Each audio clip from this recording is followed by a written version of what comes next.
Welcome back to the Athlete Hackers Podcast. My name is Chris Schrade. And I'm Mark Spellman. I hope everybody's doing well. Today we've got a very special guest coming from us from Central Connecticut State University, the recruiting coordinator and assistant coach to the baseball team, Pat Hall, also the director of the Connecticut Blue Jays. Pat, before we get started, Mark was just telling us that he wants to touch on a couple of our past podcasts. So feel free to chime in whenever you'd like, and then we'll get started on some baseball stuff. First and foremost, Pat, thanks for joining us. Secondly, how we're going to start probably our podcast from now, just reviewing our latest podcast episodes. The first one has to deal with Nikki Stanton and Goody. The main takeaway I'll take from that one was to continue to show up and never let a coach telling you no deter you from your dreams and achieving your goals. It's a great podcast. Pat, did you happen to hear that one? I did not. Professional soccer player. She got message that there was a particular team looking for her position. She showed up at practice for 2 months, not knowing if she was on the team and without a contract, and then got signed. Oh, yeah, boy. Basically just kept showing up every day and putting in the work. It's pretty impressive. Yeah. Yeah. And now, she's a eight-year professional soccer player playing in Norway.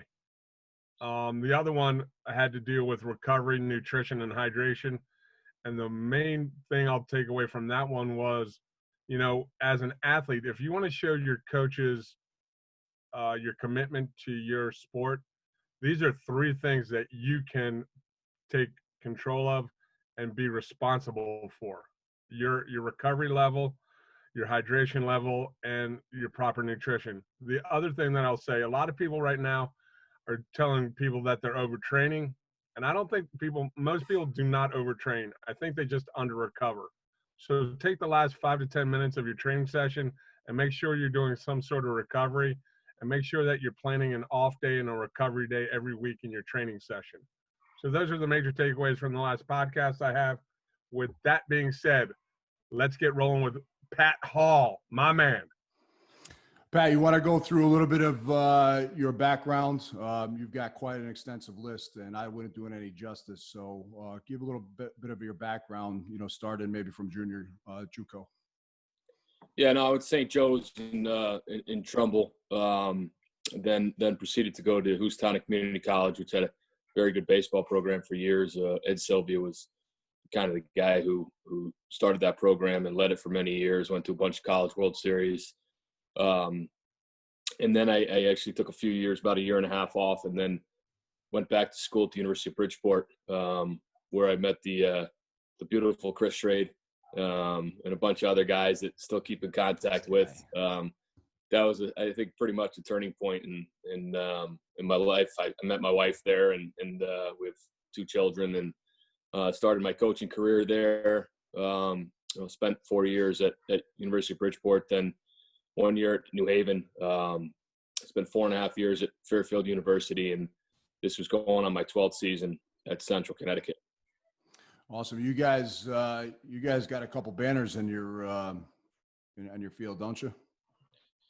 Yeah, we've had a pretty good run at it, and from a resource standpoint, scholarship wise, we've got support from the administration, so that's been a very positive thing as far as being able to go out and get the players, and then obviously it comes down to the players and how they want to prepare and what type of battery they have to work every day. At the mid-major level, I think it's very important that you find the kids that the game is really, really important to them, and they'll put in the extra work before and the extra work after. And what they do in the weight room has been a huge part of our success over the years. At the end of the day, you got to have good chemistry, good preparation, and then when it's time to step on the field, usually more times than not, it takes care of itself.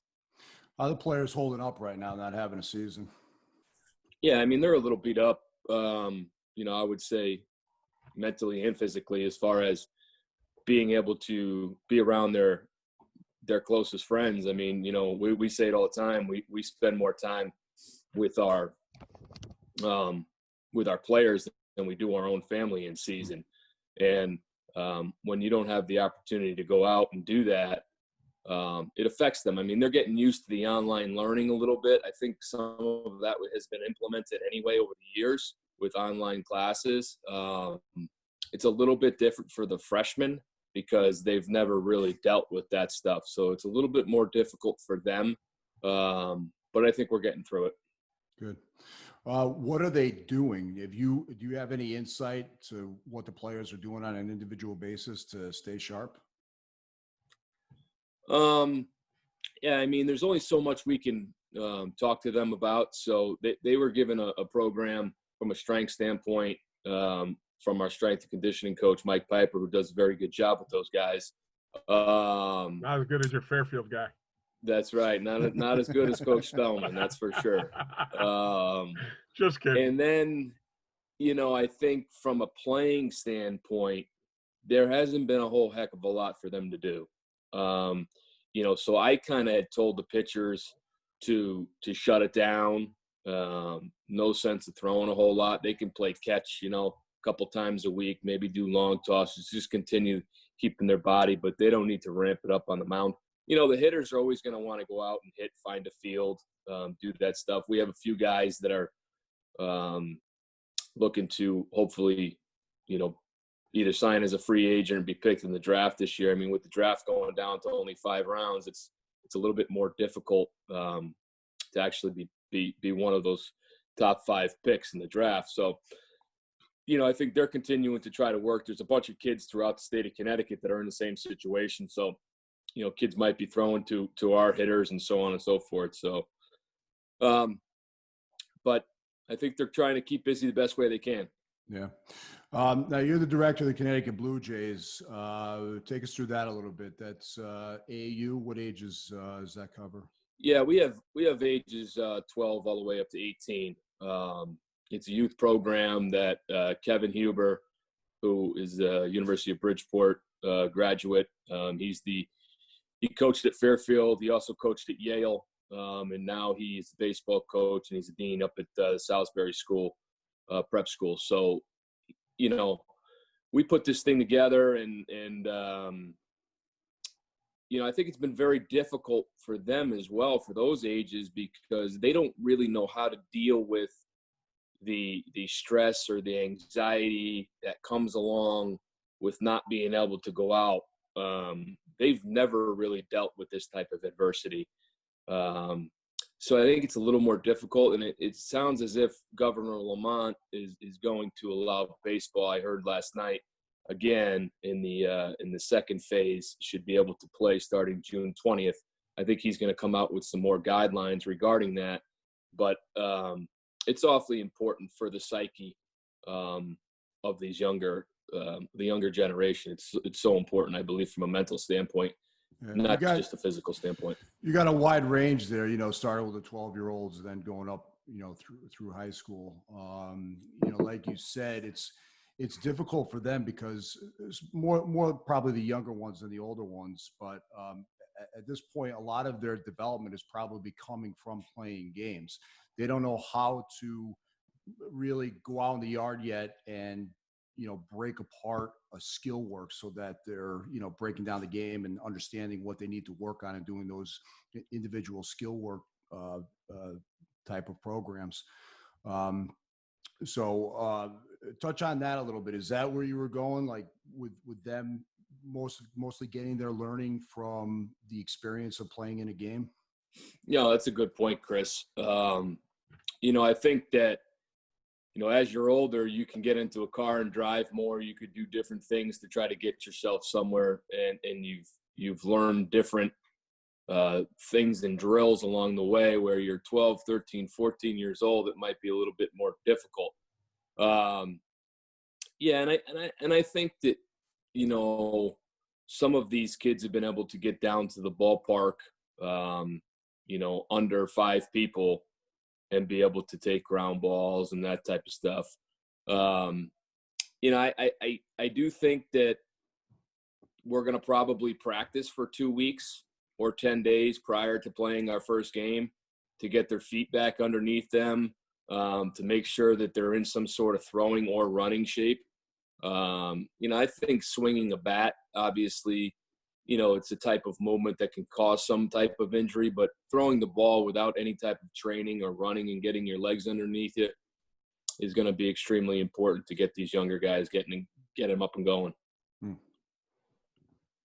I got a couple things for you, Pat. I've talked to a bunch of coaches over the last couple months, and with like baseball, basketball, and football, these athletes really don't get any time off. And probably you look at your seniors, they probably haven't had an extended time off in the last probably 10 years of their playing career. So what, with a lot of the strength and conditioning coaches, I pose the question, what are we going to do as coaches if these athletes come back and they're actually healthy for the first time? Because this is the first time really for a baseball player that they've had 2 months off. I mean, you look at like probably your seniors, they've probably been playing baseball year round since they were 16, maybe. So like, take me through that. Like, hopefully you have a season in the fall. I mean, hopefully the schools are back open in the fall. What are you and the rest of the staff looking at for your athletes when they first come back? I don't know if we do it different or we do it the same as everybody else, but what I've been trying to do with our pitchers the last few years, and it's been fairly successful, is that I will not have them pitch, very limited in the summer, if they throw a certain amount of innings for us during the year. So I've been trying to give them the time off a little bit. So to your point, I think it's so important to be able to do that because, a couple, 2-3 years ago, we were running into some injuries that I thought could be prevented by paying closer attention to what they do on a daily, on a monthly, on a yearly basis. I mean, I always say it, there's only so many bullets in the arm before something's going to go, and from a positional standpoint, I think the rest that we're going to see these, bodies have is going to be extremely important from an injury standpoint. I've always said, in just for instance, our conference, to talk a little bit about what you're bringing up, is we had historically played a 4-game series on the weekend. So we played one Friday, 2 7-inning games Saturday, a 9-inning game Sunday, right? And then we would play Tuesday and we'd take Monday off, Tuesday and or Wednesday, Thursday practice, and then kind of hit the repeat button. And this past year, it was voted that we went to 3 games. And the rest that we were able to have, we played 1 game Friday, 1 game Saturday, 1 game Sunday.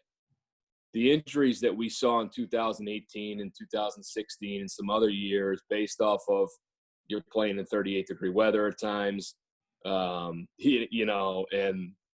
from a recovery standpoint, our injuries were down a large amount last year compared to previous years. And I think that has to do with a lot with what you're saying about they're going to come back healthy.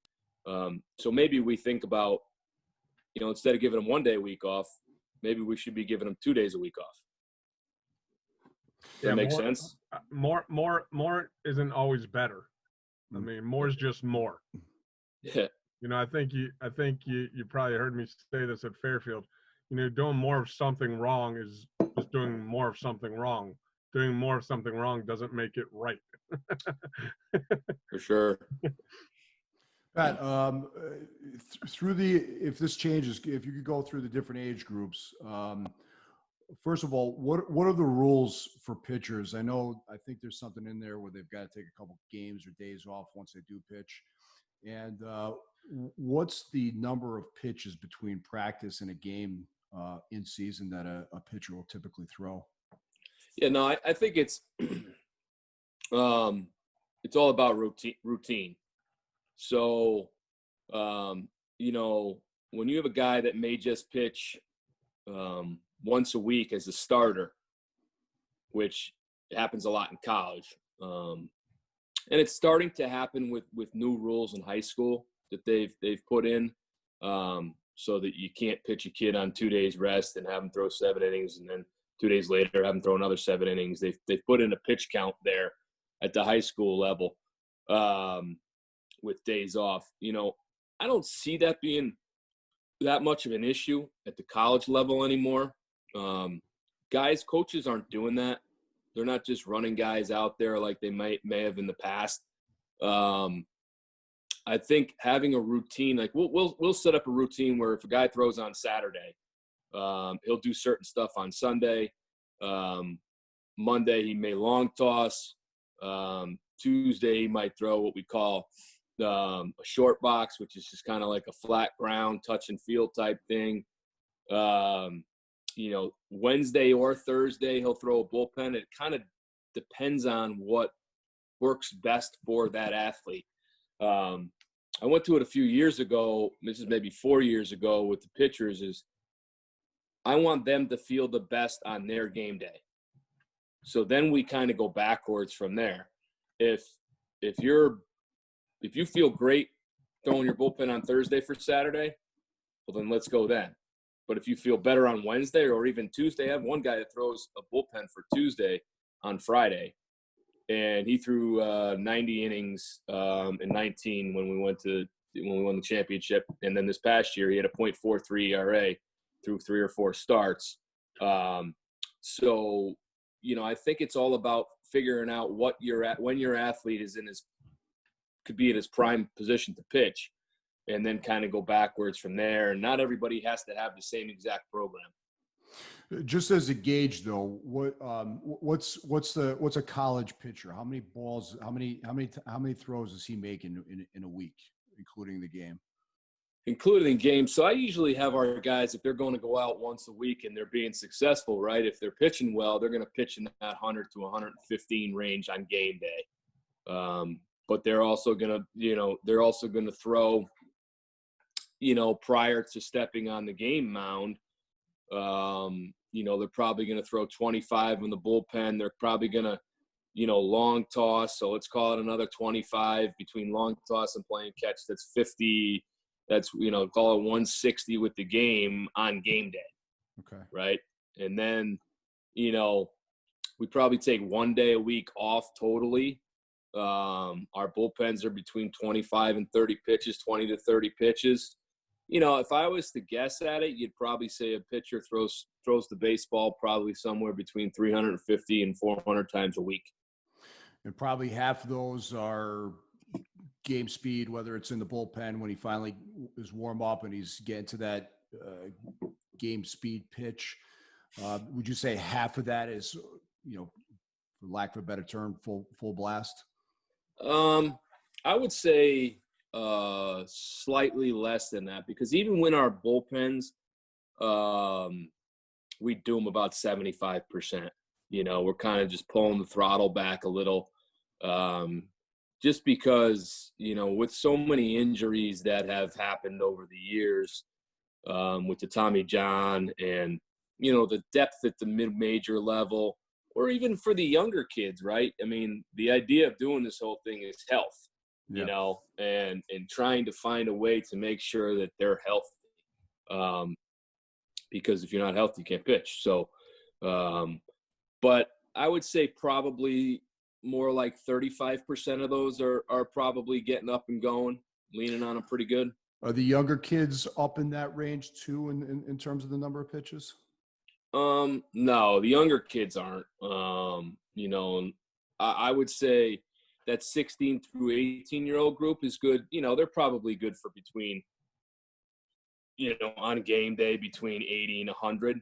Mm-hmm. The thing you have to watch out for, especially not necessarily this year, but in every previous year, is that what kids did in high school, right? So you're trying to pay attention to how many innings they threw in high school, how much they threw, and then being able to kind of set the program up for your summer kids based off of what they've already done. So,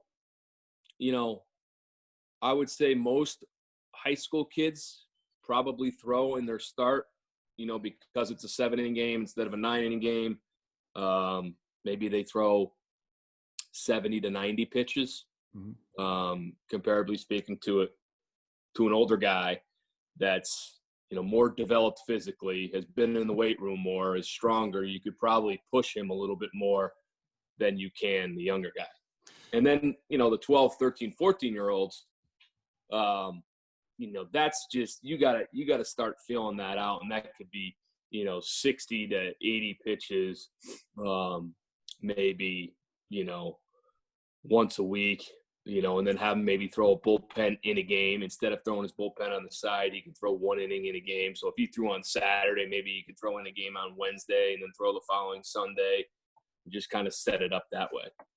Hey, Mark, chime in with, from a strength and conditioning standpoint, that kind of progressive age group going from, 15, 16-year-olds up into the college age, taking into account the number of pitches that they're progressively going to throw. What, where do you stand? Where does the development come in? Does it come in just from throwing? Does it come in from strength and conditioning? Does it come in from getting the right amount of rest? How does someone progress to that college volume without getting hurt? Well, I think first and foremost, two of the things that Pat said, and I love that he said them. First and foremost, you got to work back from the game. I mean, you got to make sure that these athletes can perform at their sport, and you got to work back from that. Secondly, you got to do what's best for the athlete. And I actually want to talk with Pat about, you give these pitchers some autonomy as far as what they think works best for them. But at what point as a coach do you have to come in and be like, this plan that you have for you isn't really working for you because it's not translating over to the field. But I think nowadays as a coach, you got to first and foremost, you got to meet the athlete where they're at and do what's best for them and work back from the game, because that's the most important. And then secondly, come up with a plan with these athletes. I mean, the time where, the coach dictates to the players on what they're going to do when we all played sports, that time's pretty much gone. Like, the athletes now have to have a say in what they're doing. Well, they don't need to, but it makes for a much easier way to coach them, to give them some autonomy to the process. But you look at what they're doing on the field, and whatever we're doing in the weight room has to support that.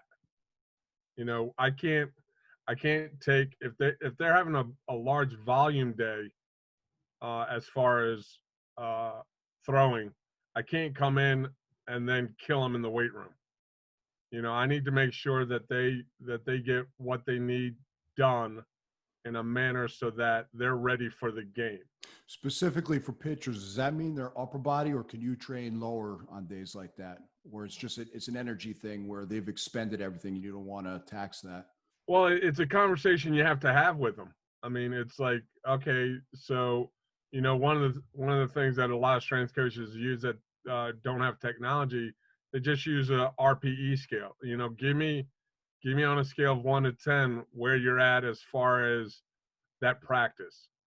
And then if you take that scale and then multiply it by the minutes that they trained, then you come up with their workload.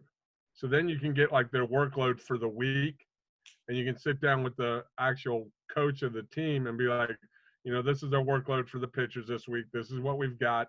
This is what they've done with you. This is what they've done with me. And we need to make sure that they're at a point on game day that they're able to perform at their highest level possible. Pat, do you see that happening with you, that kind of connection between the coaches and the strength and conditioning squad? Oh, yeah, it's huge. I think it's huge. So myself and Coach Piper, we have a very good relationship, and we communicate on when guys are throwing and what their program looks like, and when he's gonna pick up the volume from a leg standpoint and from an upper body standpoint. We're I would say that we're squat heavy, and I'm okay. Like I don't try to get involved with everything down there. He's a professional. He's not coming out to tell me what I'm supposed to do with the pitchers, so I'm not going down there to tell him what he's going to do from a strength coach standpoint. And I think Coach Erickson, who runs the department, is both of them are very knowledgeable on how they go about their business. And at the end of the day, their first, and foremost, they're trying to keep everybody safe and get them stronger and keep them athletic, and we've been able to, communicate back and forth so that they've been able to stay healthy. Their lower half, I think, from a pitching standpoint and from a defensive standpoint is extremely important because, playing 56 games in what we're going to call 2 months, 2.5 months, with practice, with going to school and all that stuff. If your legs go, you got an issue. Your mind's going to go, and then it's you're not going to have a lot of success. I think to both of your points about the athletes giving feedback, that's a whole evolution beyond when we played in college. And I think it's for the better, but it puts a lot more accountability on the athlete to understand the body and the science behind general biology and the science behind strength and conditioning training. If you're an athlete and you don't understand any of that stuff, it's almost becoming a prerequisite, just like your skill training and just like your strength and conditioning training. I think as athletes come into college, they're not really going to have a say, that much of a say as what they're doing in the weight room. But as they get to their junior and senior year, you can give them that autonomy because they should know their body by that point. Well, I think what I was trying to get to is just being able to give feedback to the coaches about how you're feeling. I think that's probably more important than actually, you should be listening to your coaches. I guess to your point, they should know it to a point where they could be autonomous, especially when they're not in school or not around the strength coach. They're going to have to do it at some point anyways, but they've got to be able to know their bodies and be able to give feedback to you guys. I think it's so true. What you're both saying about them having input. Evolving as a coach is extremely important. And I use that word because, there's a lot of information on the internet today. Kids are spend more time, on their tablets and so on and so forth. So in different devices that they can pull up, the guy, Eric Cressy, we've sent a few of our guys up. He's now the strength coordinator for the New York Yankees. So he's pretty knowledgeable guy. And his programs that we've had with our kids, they've kind of gone to that from some of their conditioning standpoint at practice. You get away from, running around and doing pulls and doing laps, and you get into kind of more athletic movement type stuff and explosive type stuff for their conditioning, has been very beneficial for our guys. Yeah, Cressy's a beast. Yeah, I don't know him, but it seems like he's pretty successful. He's got a facility up here. He's got a facility in Florida, and he's also, as you said, the director of, I don't know his exact title. I don't think he's the head strength and conditioning coach, but I think he oversees the whole sports performance department. So he's overseeing the medical and the strength and conditioning side. So shout out to him. Yeah, for sure. So what's the future hold for the AU teams, Pat? Well, like I said, I've done a few different interviews over the last month or so, and I think at the end of the day, you want to try to make sure that these kids are safe, okay, and you want to make sure that the parents are safe and the grandparents. And you have to take into account a few different generations, with the stuff that's going on out there. It's just a totally different climate. Yeah. Right. Now, that being said, we believe in baseball and softball and in most other sports, you can do that. So, I think this summer we'll get ourselves practicing maybe over the next 2 or 3 weeks here and get our games going maybe by July 1. So our season's a little bit different. Normally it goes June 5th, 6th to August 5th or 6th. Now what we'll try to do is probably go all of July and 3 weeks of August before they go back to school. And hopefully that works out for the parents. I mean, we've been in pretty much weekly contact with the families to keep them abreast of what's going on.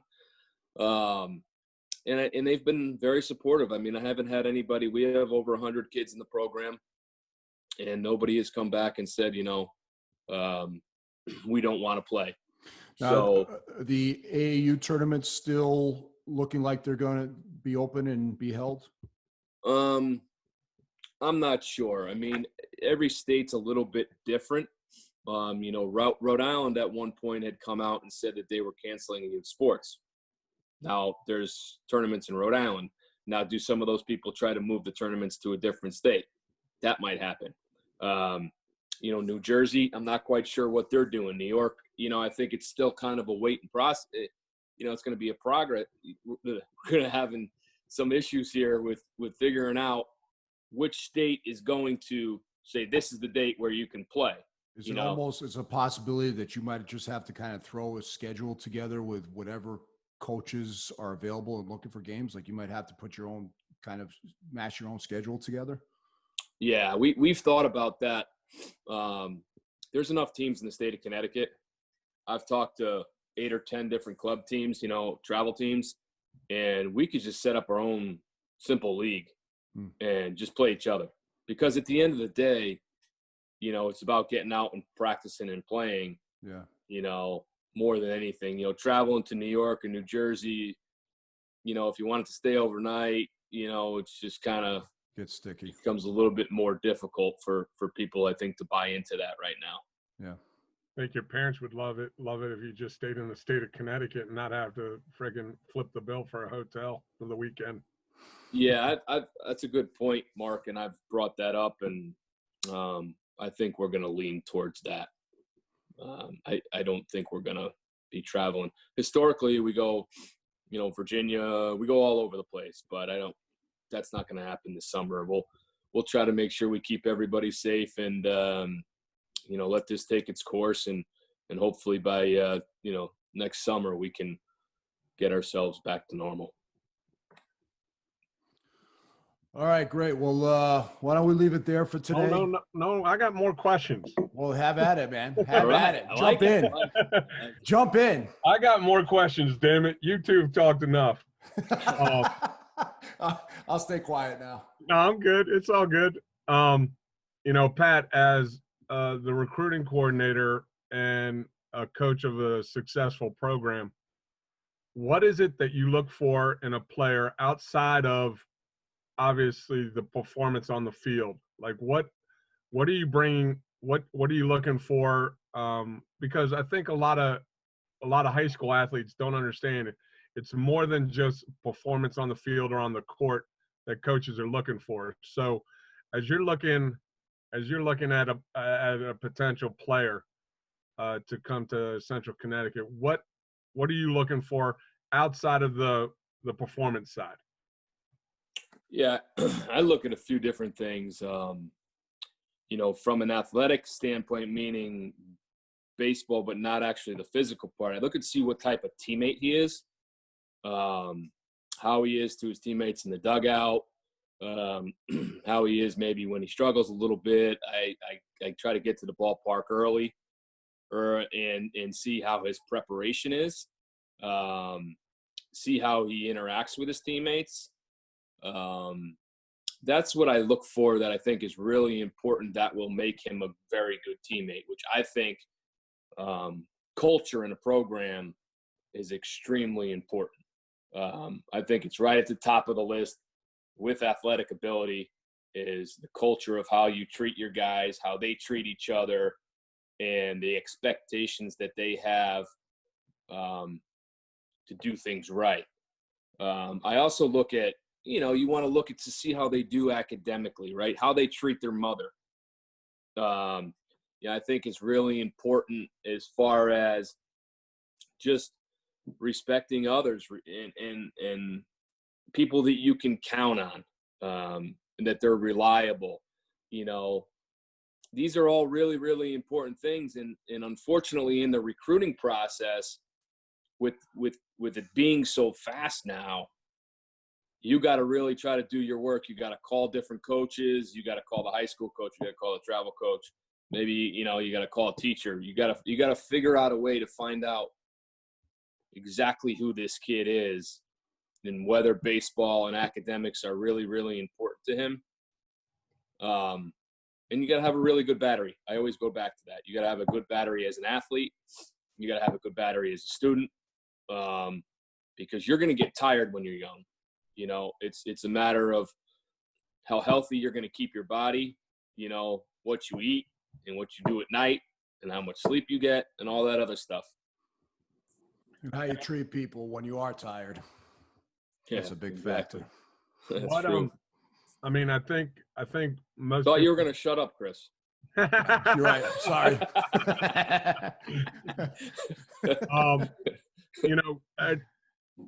Speak a little bit more on culture, because I would imagine that your team is a bunch of blue collar workers, like guys that aren't afraid to roll up their sleeves and get after it, and put in the time and the effort. Is that set more by the coaching staff or by the players? And if somebody comes in and it doesn't really kind of get on board with the culture, what are the steps that are taken to make sure that that person becomes a better player, teammate, and a better person overall?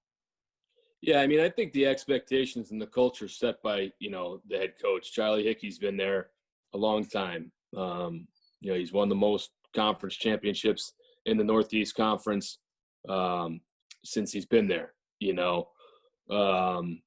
was very successful at Providence prior to coming. So he sets these expectations and the culture within the program and how to do things. And I think a lot of times when kids aren't used to a certain culture, you got to have patience. They're still 18 years old and they've been doing something maybe slightly different, their whole life maybe, or since they've been around athletics. So there has to be a grace period of trying to teach them of how we're going to do things and what has made us successful at the mid-major level. And if they don't buy in after a couple years, we're not going to get rid of people in 6 months unless they do things that are just nobody wants them to do. You got to have patience with these kids to teach them how you want to do things.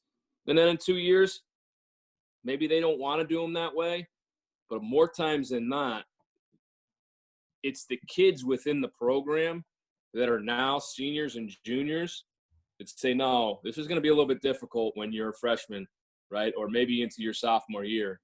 But then all of a sudden it's going to start to click and you're going to start to understand, and then you're going to lead the guys that are underneath you. Would you as an incoming freshman, would you look to pair them up with like a senior or a junior to kind of we've historically done that, sort of like a big brother type thing where we'll have a couple of the upperclassmen take a freshman, and we tell them, if you have a question, you ask the upperclassman. Don't go to the coach and ask him. And if the upperclassman can't answer the question or don't know the answer, then they'll come to myself or Robbie Bono is another assistant, or at the end they'll go to Charlie. But there's a system set in place so that every time they have an issue, which there's going to be issues. They're kids, both academically and athletically, is that they can communicate with an upperclassman first, because it's a good chance he probably knows the answer because he's been through it. And I think the thing that you touched on with the recruiting process, and I think you were at Fairfield when this happened. There was a coach that was recruiting an athlete, and this was a sport where this individual was going to get a full scholarship, and the coach sat the young lady down with her mother at the end of a weekend recruiting trip and told them, "I'm not recruiting you anymore." And the mom was like, "What are you talking about?" And he was like, "Listen, I've watched your daughter and how she talks to you, how she talks to my players and my assistant coach, and I'm not dealing with that. So I'm not recruiting your player. I'm not recruiting your daughter anymore." And I think athletes need to understand that when you're being recruited, coaches just aren't looking at how you perform on the field.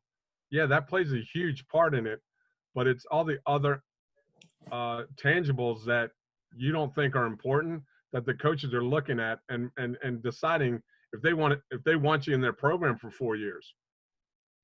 I mean, because if you're a jackass or a douchebag to like your mom and you talk in a way to your parents, like how are you going to talk to me as the head coach, and how are you going to talk to your teammates when something goes wrong? Yeah, and that's where you have to try to do as much research as you possibly can on that kid that might be coming. The other thing I like to do is I don't wear Central Connecticut stuff when I'm out recruiting.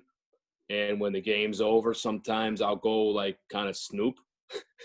I'll walk by the kid when he's having a conversation with his mother or his father and act like I'm going up to get something else, or like I'm on the phone, just to see how they interact. Because I think it's important in how they're going to interact with their teammates, how they're going to interact with the school community in whole, right? How they're going to interact with their professors.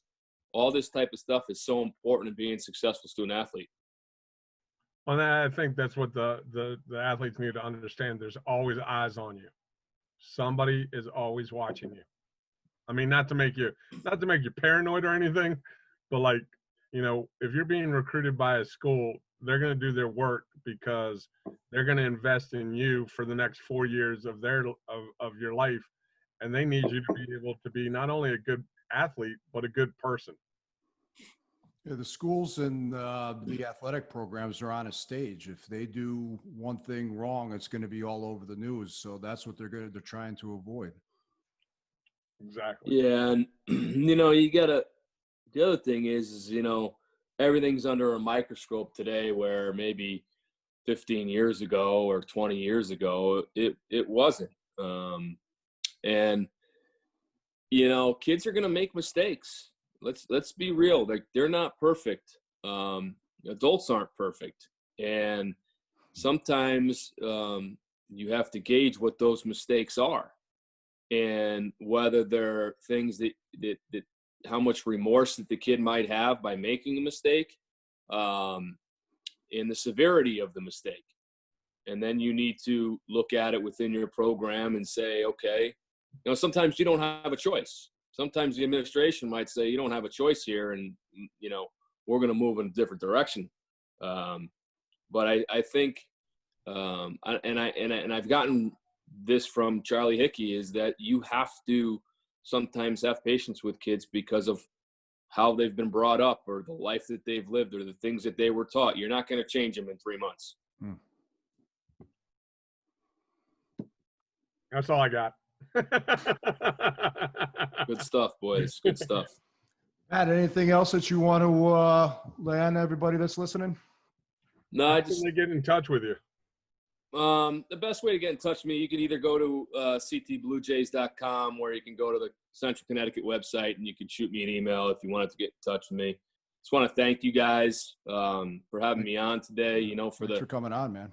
Yeah, the kids that are listening, just get outside and try to run up and down a hill. Try to find somebody to play catch with. Try to shoot hoops in the driveway.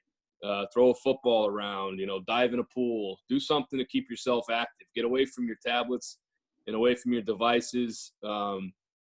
and because I think you'll feel better about yourself mentally if you get outside and run around and get a good sweat in. Yeah, absolutely. Yeah, use this time as an opportunity, not as an excuse. Yep. That's right. Thank you, Patrick. All right, everyone. Thanks for You got it. turning in. Pat, thanks for coming on, man. Good luck this season. And check us out. We've got a YouTube channel now.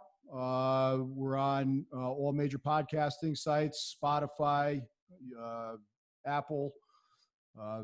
Go to www.athletehackers.com, and we're going to have a site where you're going to be able to search through and narrow down particular topics that you may want to listen to. That's all for us. So if you have any questions, you can hit us up at info@athletehackers.com. If you have a topic that you want us to discuss or possibly be a guest on the podcast. Yep, absolutely. Great All job. right, everyone. Thanks for turning in. Peace. See you later, man. All Thanks, my best. guys. God bless. Stay Take safe. care. You too. See ya. Bye-bye.